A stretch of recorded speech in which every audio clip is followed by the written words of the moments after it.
So hello people and welcome back to our page that is aspirants of life, जहां आपको मिलेगी study motivation, study tips and many more. So guys, यदि आपको भी continuously 4 to 5 hours की study करना है तो आप बिल्कुल सही वीडियो पे हैं।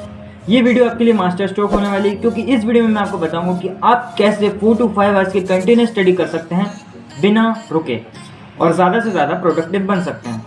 तो गाइस, आज की वीडियो में मैं आपको एक टेक्निक बताऊंगा जिसकी मदद से आप कंटिन्यूसली स्टडी कर सकते हैं। तो उस टेक्निक का नाम है पोमोडोरो टेक्निक। हाँ, मैं जानता हूँ कि इस टेक्निक का नाम आप पहले भी कई बार सुन चुके होंगे। जिन्होंने नहीं सुना है, इस टेक्निक का नाम है Pomodoro technique. So guys, in short आज हम 3 पॉइंट्स पे बात करेंगे। तो फर्स्ट पॉइंट है what is Pomodoro technique, and second how to apply this technique on yourself, and third how to get maximum output from it. So guys, one by one हम इन तीनों पॉइंट्स पे बात करेंगे और इस वीडियो के बाद आप प्रोडक्टिवली 3 to 5 आवर्स या फिर 4 to 5 आवर्स की कंटिन्यूस स्टडी कर सकते हैं।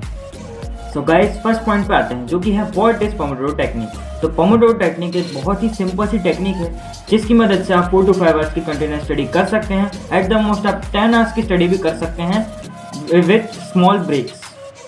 तो इस टेक्निक में होता यह है कि आपके स्लॉट्स रहते हैं। तो शुरू में आप स्लॉट्स बना सकते हैं 25 मिनट्स के और 30 मिनट्स के, एंड जब आपकी अच्छी प्रैक्टिस हो जाए तो फिर आप 50 मिनट्स के और 1 आवर के स्लॉट्स भी बना सकते हैं। तो उसमें आपका रहेगा 5:1 का रेशियो, यानी कि यदि आप फॉर एग्जांपल यदि आप 50 मिनट्स की स्टडी कर रहे हैं तो आपको 10 मिनट्स का ब्रेक लेना है। तो 50 + 10 ठीक हो जाएगा आपका 1 घंटा। देन आपको फिर से 50 मिनट्स की स्टडी करना है, उसके बाद फिर 10 मिनट्स का आपको ब्रेक लेना है। तो ये 5:1 का रेशियो आपका चलता रहेगा।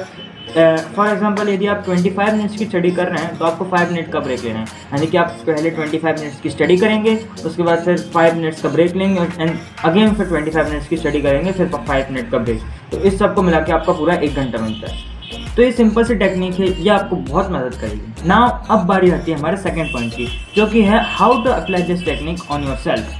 तो आपके ऊपर अप्लाई करने के लिए आपको बहुत ही सिंपल सी स्टेप्स फॉलो करना है। तो पहली स्टेप, आपको अपना फ़ोन कहीं छुपा देना है साइलेंट करके, जिससे कि आपको अपने 50 मिनट्स के स्लॉट में या फिर 25 मिनट्स के स्लॉट में डिस्टर्ब ना हो। उसके बाद आपको करना ये है कि आपके जो भी स्टडी मटेरियल है फर्स्ट स्लॉट के लिए एंड सेकंड स्लॉट के लिए, वो आपको लेकर पहले से ही बैठना है, जिससे कि आपको बीच स्लॉट में से उठना ना पड़े। क्योंकि यदि आप उठ गए तो आप डिस्ट्रैक्ट हो सकते हैं। आपको ये ठान लेना है कि 50 मिनट्स का यदि स्लॉट है तो आपको 50 मिनट्स तक बैठे ही रहना है, आपको वहाँ से उठना नहीं है। उसके बाद फिर यदि मैंने बताया था 5:1 का रेशियो होना चाहिए, तो यदि 50 मिनट्स का आपका स्लॉट है तो आपका 10 मिनट्स का ब्रेक होगा। तो 50 मिनट्स का स्लॉट के बाद पढ़ाई के बाद आपका 10 मिनट्स का ब्रेक होगा, और उस ब्रेक में आपको सारे जो अपने स्नैक्स हैं या फिर आपके वाटर बॉटल है वो ला के अपने टेबल पे रख लेना है कि अगले 50 मिनट्स की तैयारी करना है, जिससे कि आप बिल्कुल डिस्ट्रैक्ट ना हो पाए अगले 50 मिनट्स में। तो अगले स्लॉट के लिए आपको तैयारी करना है अपने ब्रेक में।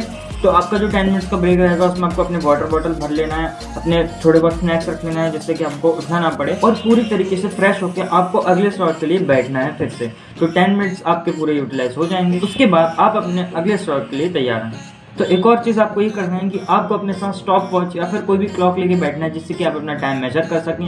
50 मिनट्स का स्लॉट है तो 50 मिनट ही पढ़ना है, आपको बीच में से उठना नहीं है कभी भी। तो आप अपने सामने कोई भी क्लॉक रख सकते हैं, जैसे कि मेरे पास अभी ये है, तो ये मैं इसमें टाइम देख लेता हूँ और उसके अगले 50 मिनट्स तक मैं बैठा रहता हूँ। उसके बाद यदि आपके पास ऐसी क्लॉक नहीं तो आप किसी में भी देख सकते हैं, आपकी घर की क्लॉक में भी देख सकते हैं, वॉल क्लॉक में, या फिर आप ऐसे एनालॉग वाली भी रख सकते हैं सामने, या फिर आप अपने ऐसे बैंड में भी अपना स्टॉप वॉच लगा सकते हैं। एंड नोट प्लीज़ अपने फ़ोन में कभी भी आप नोट लगाइए, क्योंकि आपका फ़ोन आपके सामने बिल्कुल भी नहीं होना चाहिए। यदि आपका फ़ोन आपके सामने रहेगा तो 50 मिनट्स के आप 30 मिनट्स के स्लॉट में भी नहीं बैठ पाएंगे।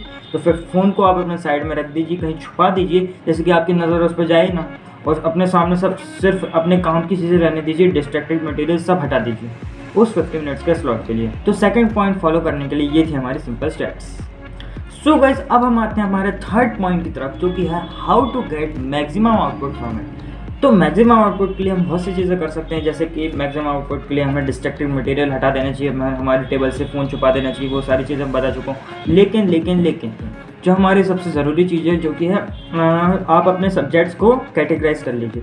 एप्लीकेशन बेस्ड सब्जेक्ट्स होते हैं and theory based theoretical subjects होते हैं। तो थ्योरेटिकल सब्जेक्ट्स में आ गया bio, English and social, and application में हमारा आ गया है फिजिक्स, मैथ्स एंड केमिस्ट्री। तो ये जो हमारे सब्जेक्ट्स हैं इनको आप फर्स्ट स्लॉट में करिए। फर्स्ट एंड सेकंड स्लॉट्स में प्लीज़ एप्लीकेशन करिए, क्योंकि यदि आप फर्स्ट एंड सेकंड स्लॉट्स में बोर हो गए तो फिर आप फिर आगे के स्लॉट्स में आप बिल्कुल बोर ही रहेंगे, फिर आपको मज़ा नहीं आएगा। फिर आप यदि थ्योरेटिकल सब्जेक्ट्स पहले करेंगे और एप्लीकेशन बाद में करेंगे तो फिर आपको एप्लीकेशन में मज़ा नहीं आएगा। तो इसलिए पहले फर्स्ट एंड सेकंड स्लॉट्स में आपको सिर्फ और सिर्फ एप्लीकेशन बेस्ड सब्जेक्ट्स करने हैं, यानी कि आपको मैथ्स करना है, आपको फिजिक्स करना है और सेकंड स्लॉट में आपको केमिस्ट्री करना है, ठीक है। देन उसके बाद फिर थर्ड स्लॉट से आप शुरू कर सकते हैं हमारे थ्योरेटिकल सब्जेक्ट्स, क्योंकि यदि आप फर्स्ट एंड सेकंड स्लॉट्स में यदि आप थ्योरेटिकल सब्जेक्ट्स लेके बैठ जाएंगे तो आप बिल्कुल बोर हो जाएंगे, आपको बिल्कुल मज़ा नहीं आएगा पढ़ने में, और उसके बाद फिर 4 to 5 आवर्स की स्टडी आपकी नहीं हो पाएगी। फिर आप 1 to 2 आवर्स में आप बोर हो जाएंगे, उसके बाद आप उठ जाएंगे। इसलिए यदि आपको 4 to 5 आवर्स की कंटिन्यूस स्टडी करनी है तो आप पहले थ्योरेटिकल सब्जेक्ट्स ना लेकर एप्लीकेशन बेस्ड सब्जेक्ट्स लीजिए, जिससे कि आपका इंटरेस्ट बना रहेगा पढ़ने में और आप 4 to 5 आवर्स बैठ पाएंगे एक जगह पर। तो मैक्सिमम आउटपुट के लिए एक और चीज़ हम कर सकते हैं, जो हमारा 10 मिनट्स का ब्रेक है वो भी एक बहुत ही ज़्यादा इंपॉर्टेंट पार्ट है। ये नहीं कि हमारे जो 50 मिनट्स का स्लॉट है पोमोडोरो टेक्निक में वही एकमात्र इंपॉर्टेंट चीज़ है। जो आपका 10 मिनट का जो ब्रेक रहेगा वो भी बहुत ज़्यादा इंपॉर्टेंट चीज़ है आपके लिए। तो वो 10 मिनट्स आपको बहुत ही ज़्यादा अच्छे से यूटिलाइज करने हैं। आप उसमें फ्रेश होकर आ जाइए, बैठ जाइए, आप अपने अगले स्लॉट्स की पूरी तैयारी कर लीजिए, सारा स्टडी मटेरियल अपने टेबल पर रख लीजिए, जिससे कि आपको अगले स्लॉट में कहीं पर भी उठ कर ना जाना पड़े। तो हाँ, 10 मिनट्स का जो ब्रेक है वो हमें पूरे अच्छे तरीके से यूटिलाइज करना है, उसको हमें सोशल मीडिया को नहीं देना है। ये नहीं कि हम यदि हमारा फर्स्ट स्लॉट हो गया और उसका 10 मिनट्स का ब्रेक है तो 10 मिनट्स का ब्रेक में हम अपना फ़ोन निकाल कर यूज़ करने लगे तो 10 मिनट्स कहाँ चले जाएंगे आपको पता भी नहीं चलेगा, उसके बाद आधे घंटे तक आप फ़ोन पे लगे रहेंगे। इसलिए आपको फ़ोन अपना नहीं निकालना है, फ़ोन जहाँ छुपे रहने दीजिए उसको, और आप अपने अगले स्लॉट पर कॉन्सेंट्रेट करिए। सो गाइस, ऐसी वीडियो देखने के लिए आपको क्या करना है आप सब जानते हैं, यानी कि आपको चैनल को सब्सक्राइब करना है, बेल आइकन को प्रेस करना है, जिससे कि मैं जब भी नई वीडियो इस पेज पे अपलोड करूं तो आपको उसकी जल्दी से जल्दी नोटिफिकेशन मिल जाए एंड आप उस वीडियो को देख सकें। वीडियो अच्छी लगी तो प्लीज़ वीडियो को लाइक करने में कॉम्प्रोमाइज़ बिल्कुल मत कीजिएगा, एंड आपके कीमती 20 सेकेंड्स में प्लीज़ वीडियो के नीचे कमेंट्स जरूर छोड़िएगा। So bye guys and thanks for watching this video.